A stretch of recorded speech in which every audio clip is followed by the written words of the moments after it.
पता है, Indian classical music में एक कमाल की साइंटिफिक परंपरा है, रागों का समय। जैसे सुबह योग अच्छा लगता है और रात में धीमा संगीत, वैसे ही हर राग की अपनी एक खास आवाज और खास वक्त होता है। तो सवाल ये है कि ऐसा क्यों होता है? इसका जवाब जुड़ा है नेचर, हमारे मन और साउंड की साइंस से। सबसे पहले समझते हैं कि कैसे रागों की आवाज हमारे आसपास के माहौल को हम तक पहुंचाती है। सोचिए ना, दिन भर में माहौल कैसे बदलता है। सुबह की शांति तो शाम का रोमांस। और रागों के सुर इसी माहौल से मेल खाते हैं।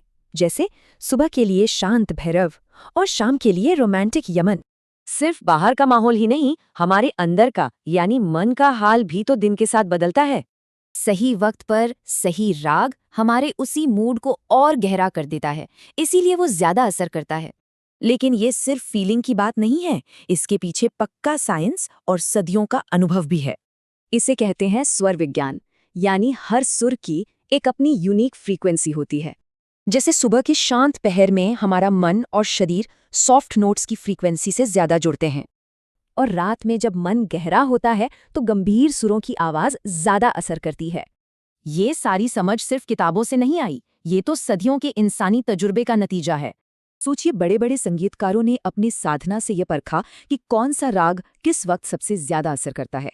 और फिर यही ज्ञान एक परंपरा बन गया, जो गुरुओं की आवाज के जरिए पीढ़ी दर पीढ़ी आगे बढ़ा। तो चलिए इन सभी परतों को जोड़कर देखते हैं।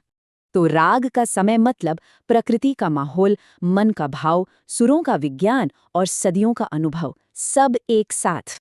इसका मतलब है कि संगीत सिर्फ मनोरंजन नहीं है, ये एक पूरा माहौल है जिसे महसूस किया जाता है।